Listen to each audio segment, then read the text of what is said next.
যে দেশের মানুষ আল জাজিরাতে ইন্টারভিউতে বলেছেন দেশের মানুষ নাকি ওনাকে চায়। আমরা পরিষ্কার ভাবে বলতে চাই, আমরা ওনাকে আর সরকার প্রধান হিসেবে আমাদের আস্থা নাই, আমরা তাকে চাই না। একই সঙ্গে উনি বলেছেন সংস্কার করবেন। উনি যে সংস্কার করার কথা বলছেন, কথাগুলি সুন্দর, বাস্তবায়ন সম্পূর্ণ অবাস্তব এবং সম্পূর্ণভাবে ভিন্ন। সেখানে দেশের মানুষকে বিভাজন করে এক পক্ষকে আরেক পক্ষের পড়লে নিয়ে দেওয়া হচ্ছে। ওনার যে দল করেছেন তিনি আদর্শভাবে উনি করতে যাচ্ছেন, যে ওনার যে তরুণ সমাজকে নিয়ে করছেন, যাদেরকে উনি ওনার নিয়মদাতা এবং উনি অভিভাবক মনে করছেন, তারা যে দল করেছে সেটাকে দেখে মনে হচ্ছে পুরানা স্টাইলে দল করার জন্য ওনারা আগ বাড়িয়ে চলে গেছেন। এবং সেই পুরোনো কাহিনী, যেখানে শোডাউনের রাজনীতি, যেখানে চাঁদাবাজির রাজনীতি, সেগুলো অল্প দিনের মধ্যে করতে গিয়ে ওনারা তাকে ফলো করতে গিয়ে ওনারা হয়েছে যে কাকের গায়ে ময়ূর গুচ্ছ দিয়ে ওনারা কাকের গায়ে ময়ূর গুচ্ছের মতো করে ওনারা সেই দলের সঙ্গে তারা তুলনা করতে গেছেন। বড় বড় রাজনৈতিক দলের সেই একই ধারাবাহিকতা রক্ষার জন্য তারা নিজেকে পরিবর্তন করেছেন, তারা দেশকে পরিবর্তন করার জন্য কোনো কাজ করছেন না। কাজে আমাদের আরেকটি ঘোষণা হলো, যারা সেই রকম সরকারে তাকে দল করছেন তারা সরকার থেকে পদত্যাগ করে দল করেন, আমাদের সঙ্গে একই লাইনে আসেন, একই কাতারে দাঁড়িয়ে আমরা আন্দোলন করি, দেশের ভালোর কথা বলি, দেশের জনগণ যদি কাকে গ্রহণ করে আমরা তাকেই মেনে নেব। কিন্তু সরকারে থাকবেন, সরকারের ক্ষমতা দেখাবেন, সরকারের অর্থ দেখাবেন এবং তারপরে জনগণকে সুযোগ করবেন, ভোট পাশে দিয়ে মানুষকে বিভিন্নভাবে হয়রানি করবেন, তারপরে টাকা আদায় করবেন। এই অভিযোগগুলি আমরা আর শুনতে চাই না।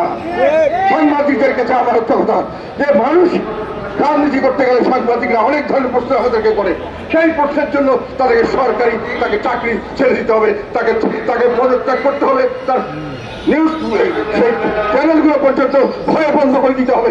এইরকম কালচারকে আপনারা আর সামনে থেকে এইটাকে গ্রহণ করবেন না।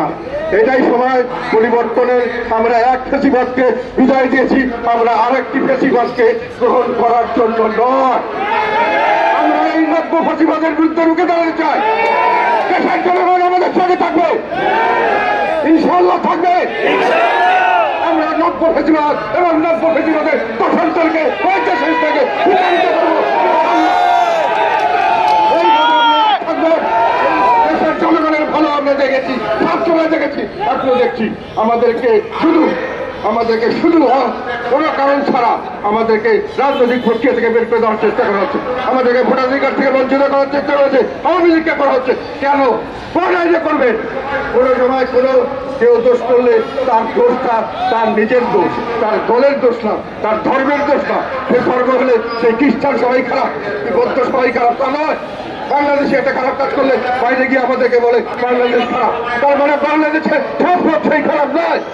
কাজে আপনারা কাউকে নির্বাচন থেকে বাদ দিতে পারবেন না। সবাইকে নিয়ে নির্বাচন করতে হবে। সেই বুকের পাঠিয়ে রাস্তায় বিচার সবসময় করা যায়, বিচারের কোনো টাইম লিমিট নয়। সংস্কার সবসময় করা যায়, সংস্কারের কোনো টাইম লিমিট নাই। প্রতিদিন সংস্কার করা যায়। আজকে একটা সংস্কার করলাম, 7 দিন পরে আমার মনে হলো সংস্কার কি করে আবার পরিবর্তন করবো। আপনি সব সংস্কার একবারে করে ফেলবেন, সবকিছু আপনি একবারে করে ফেলবেন। এটা সেই ধরনের ব্যাপার। চাল যদি আপনি দেন, যতই তাপমাত্রা বাড়ান, ভাত হচ্ছে একটা সময় লাগবে রে ভাই, সেই সময়টা তাকে দিতে হবে। আর একটা কথা মনে রাখবেন, যেটা আমরা দেখতে পাচ্ছি, চারা গাছ দিয়ে ফুল ফল এবং ছায়া মানুষে পাবে না। চারা গাছকে বড় গাছ হতে হবে, তার জন্য একটি সময় দিতে হবে। এই সময় আপনি যতই সার দেন আর যতই বীজ দেন, যতই কিছু করেন, ইনজেকশন দেন, এটা হবে না। কাজে অবাস্তব চেতনা বাদ দিয়ে বাংলাদেশের জনগণের মুক্তির জন্য এখন আমরা সবাই আসুন। আমরা চাই বর্তমান সরকার প্রধান এবং তার সঙ্গে তার নিয়োগকর্তা এবং তার অভিভাবকগণ সহ উনি সরকার থেকে চলে গিয়ে রাজনীতিতে আসুন। ওনার রাজনীতি যদি জনগণ গ্রহণ করে আমরা রাজি আছি ওনার কাজ করার জন্য, জনগণের সঙ্গে আমরা থাকবো। এবং যদি না করে তাহলে আমি মনে করবো এটার বিষয়, এটার বিচার করবে জনগণ। আরেকটি কথা, সংস্কার আমরা এই মুহূর্তে চাই না। সংস্কার যারা করতে চাচ্ছে এটা অবাস্তব সংস্কার। আমরা সংস্কার চাই নির্বাচনের পরে নির্বাচিত মানুষের দ্বারা তাদের এবং তারা যে সংস্কার করবে সেই সংস্কারে আমরা পালন করবো ইনশাআল্লাহ।